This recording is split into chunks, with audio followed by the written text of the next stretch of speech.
I did a lot of research on flights as soon as they were released about a year ago. I really wanted to beat the price that we paid last time, which was just over £4,000. This time we didn't want to fly in and out of Bangkok because we wanted to do the south. So I really wanted to try and see if I can beat that price whilst also flying into Phuket and home from Bangkok. And I did it. In the end, we are flying with Turkish Airlines. I did find the price on a search engine, and then I went direct and I got a slightly better price, and I felt it was better than going through an intermediary to do that directly.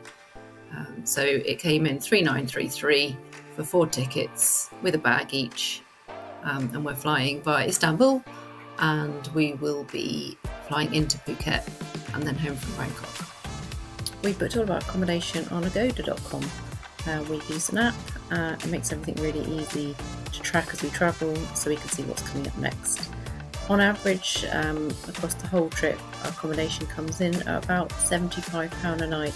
That's for 2 rooms, and everywhere we're staying has got a pool, air conditioning and breakfast. Because we've got food in every place we're staying with breakfast, we only need to worry about lunch and dinner. So we're going to work on about £25 per person per day for food. Hopefully that will allow some days to have a bit of an overspill into the next day for extra treats. The only bit of flying travel we need to do when we're in Thailand is back from Koh Samui up to Bangkok. I've pre-booked this and it comes in at £220 for 4 tickets. We've also looked at the things we want to do in each of the places we're going, and so we have a plan for how much those things will cost. It's a really good idea to do your research and work out what it is you want to do. That way you can stay on track. Of course, you know the advice is to get your insurance as soon as you book. We have insurance with our bank account, so you don't need to worry about that, but you must make sure that you are covered from the moment you book your flights, just in case anything happens before you go, and make sure you're covered for anything that you might do whilst you're away. Having done some research, this time we're going to get our eSIM through Revolut. We're using Revolut for our money whilst we're away because there's no charge to use Revolut. You will get charged about a fiver for every transaction you make out of a cash point in Thailand.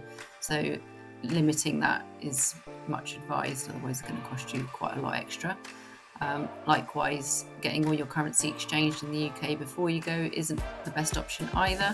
The best exchange rate will be taking your sterling with you and exchanging them in cashing exchange booths in Thailand or in banks. But to keep a track on our money whilst we're away, we'll be using Revolut. And by using Revolut, we also get access to their eSIM, which is a pretty good deal.